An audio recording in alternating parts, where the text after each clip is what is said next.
ఏదో ఒక సంక్షేమ పథకం తీసుకున్నారు ఖచ్చితంగా అన్ని కాన్స్టిట్యున్సీస్లో, ఎస్పెషల్లీ మంగళగిరిలో ఉన్న నియోజకవర్గ ప్రజలు 80,000 పైచిలకు ఎస్సీ ఎస్టీ మైనార్టీస్ లిస్ట్ తీసుకుంటే మీరు అన్నట్టుగా కూడా అందులో అనేక సంక్షేమ పథకాలు పొందిన కుటుంబాలు కొన్ని వేలల్లో ఉన్నాయి. వాళ్ళ ఓట్లు గంపగుత్తగా లావణ్యకి పడబోతున్నాయి అని చెప్పి వైసీపీ అంటారు. సంక్షేమ పథకం అంటే మీరు అన్నది నేను ఒప్పుకుంటాను. 2,000 రూపాయలు అవ్వాతాతలకు ఇస్తుంది, 3,000 రూపాయలు ఏదో పెన్షన్, అది కూడా మొన్న ఏదో చేసినట్టున్నారు. అమ్మఒడి 20,000 రూపాయలు, 15,000 రూపాయలు, 12,000 రూపాయలు ఎంతో అమ్మఒడి ఇస్తున్నారు. వృద్ధాప్య పెన్షన్ ఏదో ఇస్తున్నారు. Is it confined only for the Mangalagiri constituency? రాష్ట్రానికి ఇచ్చిన మొత్తం రాష్ట్రానికి ఇస్తున్నారు. అక్కడున్న ఎస్సీ ఎస్టీల ఓట్ బ్యాంక్ వన్ సైడెడ్గా జగన్కి వేసే అవకాశం ఉంది అనేది వాళ్ళ అజంప్షన్ కావాలి. వాళ్ళు ప్రాబబ్లీ అయి ఉండొచ్చమ్మా. ఇప్పుడు సంక్షేమ పథకాలు ఇస్తున్నారు కదా అని మరి రద్దు చేసిన 26 సంక్షేమ పథకాల పరిస్థితి ఏంటి? ఇప్పుడు మీరున్నారు, మీరు స్వయంగా ఒక ఛానల్ పెట్టుకున్నారు, స్వయంగా ఎతకటానికి ప్రయత్నం చేస్తున్నారు. మీరేదో ఆ ఊరు వెళ్తున్నారు, ఈ ఊరు వెళ్తున్నారు, బీఏపీఎల్ని ఇంటర్వ్యూ చేస్తున్నారు. మీరు సెల్ఫ్ రెస్పెక్ట్ తోటి మీ కమ్యూనికేషన్ డెవలప్ చేసుకుంటూ, మీ ఇన్కమ్ని సోర్సెస్ని డెవలప్ చేసుకుంటూ, మీ కంపెనీకి ఒక మంచి ప్రామినెంట్ ఛానల్గా పేరు తెప్పడానికి ప్రయత్నం చేస్తున్నారు. This is called self respect. అంటే మీ కాళ్ళ మీద మీరు నిలబడటం ఇది ఇంపార్టెంటా? లేకపోతే నెలకు 5,000 రూపాయలు ఇచ్చి మిమ్మల్ని ఇంట్లో కూర్చోబెట్టి వంటగదిలో వంట చేసుకోమంటాం ఇంపార్టెంటా? Which one is better way? మహిళలందరూ మీలాగా ఉండొద్దమ్మా. కాస్త కూస్త చదువుకున్న వాళ్ళు దళిత బిడ్డలు నాలాగా ఉండొద్దా? నాలాగా కోటేసుకోవద్దా? ఇక జీవితం అంతా నువ్వు ఇచ్చే 2,000 రూపాయలు తీసుకొని వాళ్ళు ఇచ్చే 3,000 రూపాయలు తీసుకొని నీకు ఓటేయాలా?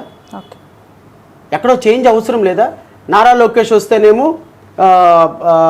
తెలుగుదేశం పార్టీ వస్తేనేమో వాళ్ళకి సూపర్ 6 అంటే వాళ్ళని వాళ్ళ కాళ్ళ మీద నిలబడేటువంటి ప్రయత్నం చేసే ఆలోచన ఒక్కటి కూడా ఉండదా?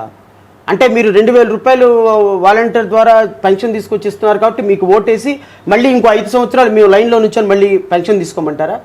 మళ్ళీ వృద్ధాప్య పెన్షన్ తీసుకోమంటారా? మళ్ళీ నిరుద్యోగ వృత్తి తీసుకోమంటారా?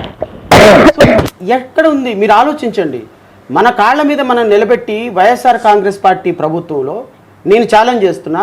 I have statistic reports with మీ.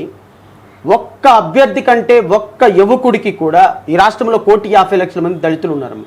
45 లక్షల మంది యువత ఉన్నారు. అంటే బిలో 25 ఇయర్స్ ఏజ్ గ్రూప్ వాళ్ళు. ఒక్క లోన్ ఇవ్వలేదు. ఎలా బ్రతుకుతారు వాళ్ళు? ఒక్క ఆటో ఇవ్వలేదు. స్వయం ప్రతిపత్తితో బ్రతకటానికి ఒక్క ఆధారం చూపించలేదు.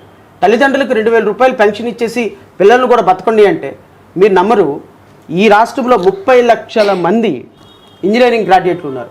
అందులో 12 లక్షల మంది ఎస్సీ ఎస్టీ పిల్లలే ఇంజనీరింగ్ గ్రాడ్యుయేట్లు ఉన్నారు. ఒక్క పిల్లడికి ఉద్యోగం లేదు. ప్రతి సంవత్సరం శ్రవణి గారు ప్రతి సంవత్సరం 1,25,000 మంది ఇంజనీరింగ్ గ్రాడ్యుయేట్లు ఆంధ్రప్రదేశ్ రాష్ట్రంలో బయటకు వస్తున్నారు. 1,25,000 మంది కళ్ళు మూసుకొని కళ్ళు తెరిచేలోపు మార్చిలో 1,25,000 మంది ఇంజనీరింగ్ గ్రాడ్యుయేట్లు బయటకు వస్తున్నారు. వీళ్ళకి 500 ఉద్యోగాలు లేవు ఈ రాష్ట్రంలో. మీ హైదరాబాద్ పరిగెత్తాలి 1,25,000 మంది. మీ హైదరాబాద్ పరిగెత్తాలి.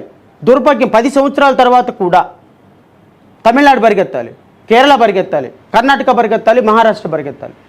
సో ఇది ప్రభుత్వం ఎలా అంటాం? రైట్. జడా శ్రవణ్ గారు, సుదీర్ఘ అనుభవం ఉంది న్యాయవాద వృత్తిలో. ప్రస్తుతం ఉన్న పొలిటికల్ సిస్టమ్ ఎలా ఉంది? ఎస్పెషలీ యువత రావాలి, యువత రాజకీయాల్లో ఉండాలి, చదువుకున్న వాళ్ళు ఉండాలి, మద్యానికి డబ్బుకి ఆకర్షితులైన వాళ్ళు ఉండకూడదు అనేది గంటల గంటల ఉపన్యాసాల వరకే పరిమితం అవుతున్నట్టు కనిపిస్తుంది. మీరు అన్నది పార్షియల్లీ నేను అగ్రీ చేస్తాను. యువత అంతా అద్భుతంగా ఉండాలి, ఇంపాసిబుల్. లేకపోతే ఓట్లకి డబ్బులు తీసుకోకుండా కేవలం ట్రాన్స్పరెంట్గా ఉండే ప్రజాస్వామ్యవాదులకు ఓటేయాలి, దట్ ఈజ్ ఆల్సో ఇంపాసిబుల్. కానీ ఇంపాసిబుల్ అనేటువంటి పదాలకి మనం ఇంకా వర్స్ట్ థింగ్స్గా మార్చేద్దామా? లేకపోతే ఇంపాసిబుల్ దాన్ని పాసిబుల్ చేయడానికి ఏమన్నా ప్రయత్నం చేద్దామా? దీస్ ఆర్ ది 2 ఆస్పెక్ట్స్ అమ్మా. ఇప్పుడు నేను లేకపోతే నాలాగా చాలామంది ఒక పార్టీ పెట్టి ప్రయత్నం చేస్తున్న వాళ్ళకి ఎక్కడో ఒక చోట ఫుల్ స్టాప్ పడాలి అనేది మా ప్రయత్నం. మేము ఎమ్మెల్యేలుగా నాకు తెలిసి నేను ఈ ప్యాషన్ తోటి వెళ్తే, ఏది ఈ విధమైనటువంటి సాంప్రదాయ రాజకీయాలతోటి వెళ్తే బహుశా నేను నా లైఫ్ మొత్తం కష్టపడిన ఎమ్మెల్యే అవ్వటం కూడా చాలా కష్టమేమో.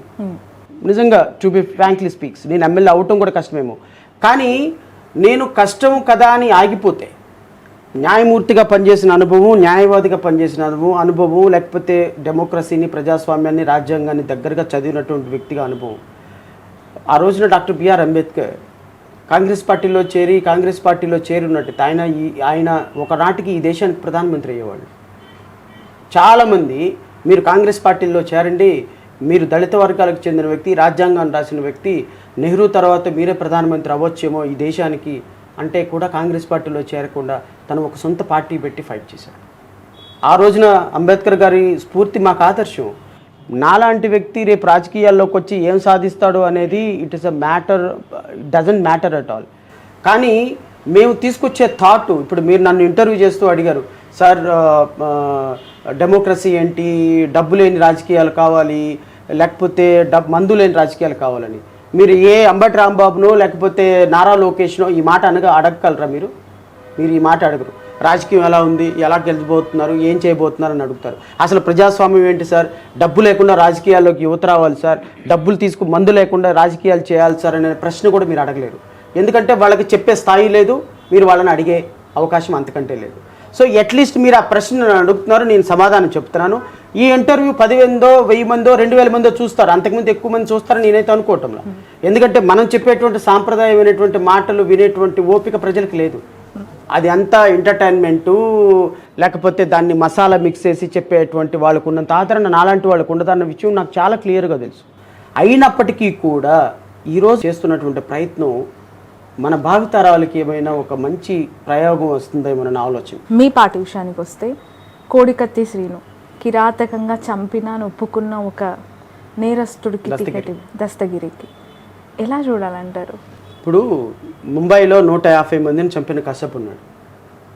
అతనికి డైరెక్ట్గా షూట్ చేశారా లేకపోతే డ్యూ ప్రాసెస్ ప్రకారం మరణశిక్ష వేశారా అతనికి? సో డ్యూ ప్రాసెస్ ప్రకారం మరణశిక్ష పడాలి తప్పు చేసిన వ్యక్తికైనా సరే. దస్తగిరి చంపారని ఒప్పుకొని చట్టం ముందు దోషిగా నిలబడి అప్రూవర్గా మారాడు. ఇప్పుడు దస్తగిరి సాక్షి మాత్రమే, అంతకుడు కాదు, దస్తగిరి సాక్షి మాత్రమే. ఒకవేళ సాక్షిగా ఉన్నప్పటికీ కూడా ఒకవేళ ఆయన రేపొద్దున మర్డర్ చేశాడు అని కోర్టు భావిస్తే అతనికి మరణశిక్ష వేస్తుంది. నేను అలా న్యాయస్థానం మరణశిక్ష వేస్తే నేను ఎవరిని కాదంటానికి అండ్ నేను ఖచ్చితంగా యాక్సెప్ట్ చేసి తీరాల్సిందే. కానీ దస్తగిరికి ఈ రోజున ప్రాణభయం, ఏ రోజు బ్రతుకుతాడో ఏ రోజు చచ్చిపోతాడో తెలియని పరిస్థితుల్లో. అంటే ఇక్కడ 2 కాన్ఫ్లిక్ట్స్ ఉన్నాయి. ఒకవైపు మీరు న్యాయవాద వృత్తిలో ఉన్నారు, న్యాయవాద అనుభవం మీకు చాలా ఎక్కువగా ఉంటుంది. అప్రూవర్గా మారిన ఒక వ్యక్తి ఖచ్చితంగా శిక్ష పడితే యాక్సెప్ట్ చేస్తానంటున్నారు.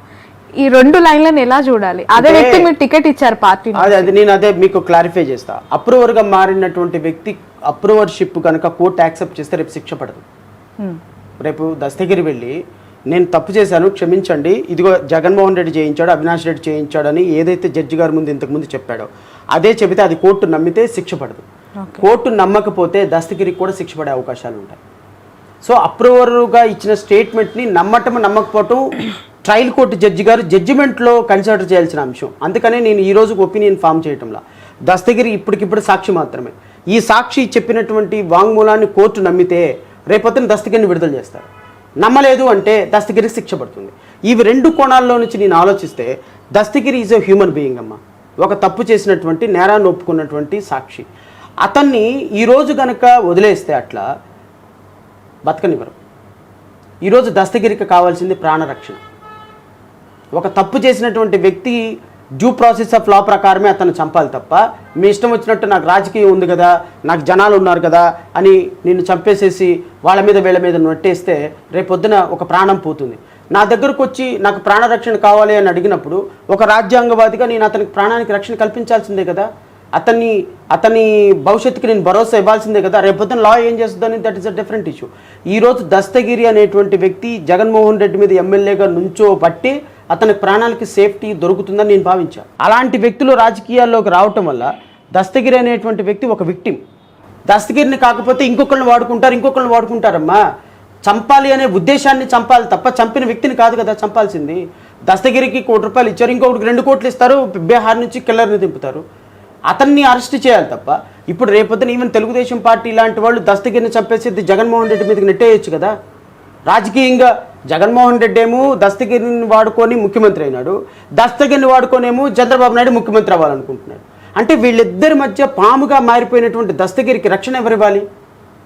ఆయనకి భరోసా ఎవరివ్వాలి? ఆయన తరపున ఒక్క లాయర్ ఆర్గ్యూ చేయటం లేదు, ప్రతి ఒక్కళ్ళు భయపడిపోతున్నారు. సో అతని ప్రాణానికి అతని కుటుంబానికి రక్షణ ఎవరివ్వాలి అనేటువంటి కోణంలో ఆలోచించి అతని పార్టీలో చేర్చుకున్నాం. ఈవెన్ కోడికత్తి శ్రీనివాసుని కూడా పార్టీలో చేర్చుకోవడానికి కారణం అదే. We are all about for living in a democratic country. Sravani గారు, డెమోక్రసీలో ప్రాణానికి రక్షణ లేనప్పుడు ఈవెన్ నువ్వు 10 మర్డర్లు చేసినా నిన్ను డ్యూ ప్రాసెస్ ఆఫ్ లా ప్రకారమే శిక్షించాలి అనేటువంటి నమ్మే వ్యక్తిని. సో నేను వాళ్ళకి టికెట్ ఇచ్చిన విషయంలో, వాళ్ళని డెమోక్రసీలో పార్ట్ అండ్ పార్సల్ చేసే విషయంలో రాజ్యాంగాన్ని నేను ప్రామాణికంగా తీసుకుంటున్నాను. ఈవెన్ తప్పు చేసిన వ్యక్తి అయినా క్షమించమని అడిగినప్పుడు శిక్షించకుండా క్షమించేటువంటి భారత శిక్షాస్మృతి మనకు ఉంది. కాబట్టి ఆ శిక్షాస్మృతిని చెప్పుకొని జడ్జిమెంట్లు చెప్పే నేను వాళ్ళని జస్టిఫికేషన్, వాళ్ళని పార్టీలో చేర్చుకోవటమో టికెట్లు ఇవ్వటంలో 100% జస్టిఫికేషన్ ఉంది అని నేను భావిస్తాను. రైట్.